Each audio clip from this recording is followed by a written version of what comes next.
Check कर रहे थे तो तार पर हम लोग ध्यान नहीं दिए थे तो सट दिया उसे। वर्तमान में एसडीएम और बीडीओ को भी भेजा गया स्थल पर।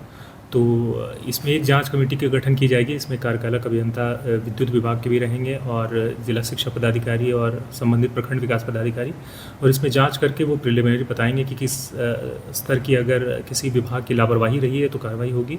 इस वक्त हम खूंटी के सदर हॉस्पिटल परिसर में हैं और यहाँ बड़ी संख्या में आज भीड़ देख रहे होंगे। आमतौर पर जो है इस तरह की भीड़ नहीं रहती है, लेकिन आज जो है खूंटी जिले के तोरपा थाना क्षेत्र के तोरपा श्रीहरि उच्च विद्यालय के पास एक बड़ा हादसा हुआ, जिस हादसे में 2 बच्चों की मौत हो गई जबकि 7 स्कूली बच्चे घायल हैं। दरअसल हुआ ये कि जो रथ यात्रा अभी निकाली गई थी, रथ यात्रा के बाद जो है रथ को वहीं सड़क किनारे लगा दी गई थी और आज जैसे ही टिफ़िन हुआ यानी लंच टाइम हुआ तो स्कूली बच्चे जो है लगभग दर्जनों के संख्या में स्कूली बच्चे निकले और रथ पर जाकर खेलने लगे, रथ के आसपास खेलने लगे और इसी क्रम में रथ जो है आगे लुढ़क गया, जिससे कि रथ का ऊपरी हिस्सा जो है वो हाई टेंशन यानी 11,000 वोल्ट के तार से जा टकराया, जिससे कि लगभग 9 से 10 बच्चे बुरी तरह से घायल हो गए।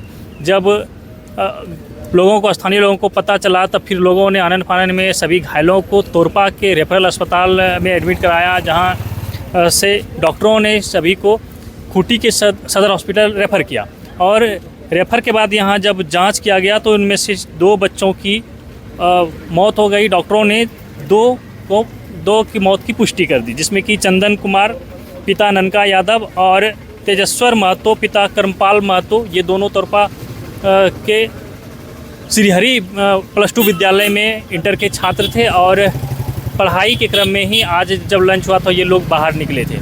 तो ये जो है जो हादसा हुआ इसमें 2 छात्रों की तो मौत हो गई, लेकिन 7 छात्र जो है और गंभीर रूप से घायल है, जिन्हें इलाज के लिए अभी सदर हॉस्पिटल यहाँ खूंटी में लाया गया है और सभी घायलों का इलाज चल रहा है। अब जब ये हादसा हुआ तब जो है सवाल उठने लगा है कि आखिर ये हादसा का जो मुख्य वजह क्या है। हालांकि मुख्य वजह अगर देखें तो ये करंट के चपेट में आया है, जो बिजली के चपेट में आया है जिस कारण हादसा हुआ है, लेकिन बिजली का तार जो है वो कितनी ऊंचाई पर थी कि रथ का जो है ऊपरी हिस्सा जाकर उसमें सट गया। और अगर ये हादसा हुआ था इसके पीछे और भी एक कारण आप ये समझ सकते हैं कि जब लंच टाइम हुआ तो स्कूल कैंपस चूँकि बड़ा है, कैंपस में ही खेलने का जगह होता है, तो फिर छात्रों को बाहर निकलने कैसे दिया गया, छात्र कैसे बाहर गया। तो इन तमाम प्रकार की जो है सवाल है, जिस सवाल को लेकर अब लोग जवाब ढूंढने लगे हैं और जिला प्रशासन को कहीं ना कहीं कटघरे में खड़ा कर रही है। और अगर देखें तो स्कूल प्रबंधन समिति जो है अभी फ़िलहाल चूँकि शिक्षक का दायित्व तो बनता है स्कूल टाइम में देखरेख करना, तो कहीं ना कहीं शिक्षक भी इसमें दोषी पाए जाएंगे और बिजली विभाग खास तौर पर दोषी पाया जाएगा, क्योंकि ये जो हादसा हुआ है ये हादसा तो तोरपा में हुआ, लेकिन इस तरह का आप देखेंगे कमोबेश पूरे ज़िले भर में कहीं ना कहीं आपको हर क्षेत्र में बिजली का हाई टेंशन तार यानी जो 11,000 वोल्ट का तार है वो लटकता हुआ दिखेगा। जब लोग उस पर शिकायत करते हैं तब बिजली विभाग द्वारा खानापूर्ति की जाती है, कभी थोड़ा सा टाइट कर दिया जाता है तो कभी किसी चीज़ से तार को ऊपर कर दिया जाता है, लेकिन जब आंधी पानी आती है या तेज़ हवा आती है तो फिर उसी स्थिति में तार आ जाता है। हमने कर्रा प्रखंड क्षेत्र से आपको खबर दिखाया था कि 11,000 वोल्ट का तार काफ़ी नज़दीक में लटक रहा है, जिसका आज भी सुधार नहीं किया गया है, यानी तार को ठीक तरीके से एडजस्ट नहीं किया गया है। और जब उस क्षेत्र में लोग धान रोपने जाते हैं तो काफ़ी डर के साए में रहते हैं, क्योंकि उसी क्षेत्र में तार 11,000 का जो गिरा था उस हादसे में एक महिला की मौत हुई थी और कर्रा प्रखंड क्षेत्र के फिर उसी आसपास में जो है वो तार लटक रहा है, जिसके बारे में अभी हम जिक्र कर रहे थे। तो चूँकि बरसात का दिन है, अभी धान की खेती होगी तो किसान काफ़ी डरे सहमे रहते हैं वहाँ पर। तो इस तरह से जो है बिजली विभाग की बड़ी लापरवाही देखने को मिलेगी आपको क्षेत्र में, खासकर ग्रामीण क्षेत्रों में। तो कहीं ना कहीं बिजली विभाग को भी इसमें दोषी बनाना चाहिए, मानना चाहिए। अब सवाल रहा जिला प्रशासन इस पर क्या करेगी, जिला प्रशासन को किस तरह से सख्ती बरतनी चाहिए ताकि भविष्य में इस प्रकार का घटना नहीं दोहरा सके। यहाँ घायलों को लाया गया और जब उन घायलों में 2 की मौत की पुष्टि की गई तब हमने इस विषय को लेकर डॉक्टर रघुनंदन भगत से जानने का कोशिश किया कि किस तरह का जो है मैटर था और जो जब यहाँ घायलों को लाया गया था तो किस स्थिति में था, डॉक्टरों ने जो बताया है वो सुनिए। फिर हमने जो मृतक है उनके गार्जियंस और एक घायल से भी बातचीत किया है, जानकारी लेने की कोशिश की है इस घटना के बारे में। एक एक करके हम आपको बातों को सुनवाते हैं।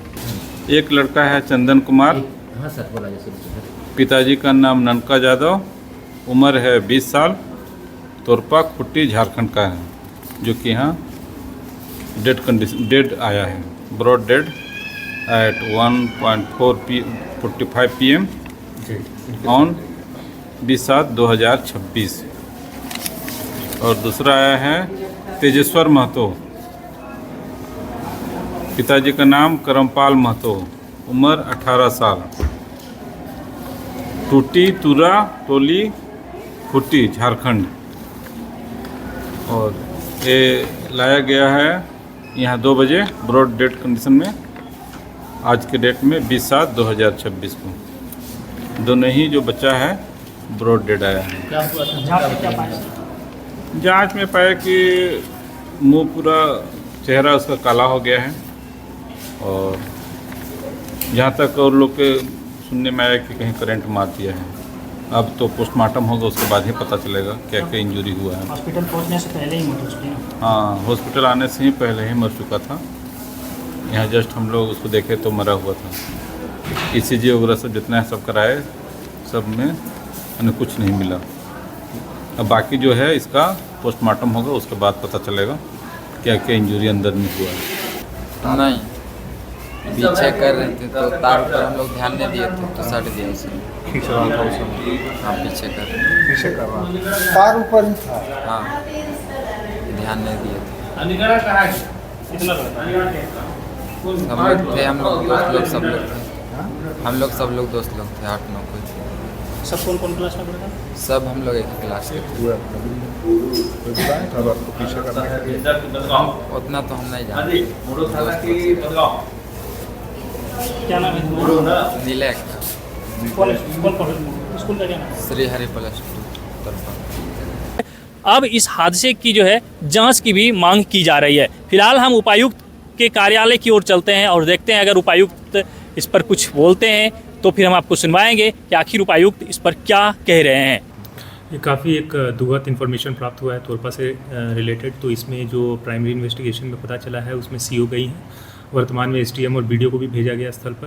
तो इसमें एक जांच कमेटी के गठन की जाएगी। इसमें कार्यपालक अभियंता विद्युत विभाग के भी रहेंगे और जिला शिक्षा पदाधिकारी और संबंधित प्रखंड विकास पदाधिकारी, और इसमें जांच करके वो प्रिलिमिनरी बताएंगे कि किस स्तर की अगर किसी विभाग की लापरवाही रही है तो कार्रवाई होगी।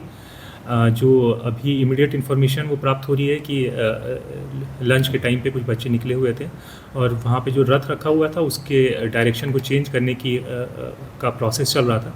इसी दरमियान कुछ बच्चे आए और वो आयरन का पूरा रथ बना हुआ था, जिसकी वजह से ये अनफॉर्चुनेट इंसिडेंट हुआ है। तो जो भी बच्चे घायल हुए हैं उनका अभी उपचार चल रहा है सदर हॉस्पिटल में, सब आउट ऑफ डेंजर है। इसमें दुखद सूचना हमें प्राप्त हुई है कि 2 बच्चों की इसमें मृत्यु हुई है। तो हम लोग प्रॉपर इंक्वायरी और सेंसिटिविटी के साथ ड्यू इन्वेस्टिगेशन कराया जाएगा, और कहीं भी अगर लैप्स होंगी तो उस पर संबंधित पे कार्रवाई की जाएगी। सर, इस तरह से बिजली विभाग के द्वारा लापरवाही देखी जा रही है। जिले भर में कई जगह पर ऐसे शिकायतें आई है। हमने भी खबर किया है कि तार काफ़ी नज़दीक जुड़ रहा है, क्योंकि आज की खेती का समय है, लोग धान के खेत में काम करने से डर रहे हैं।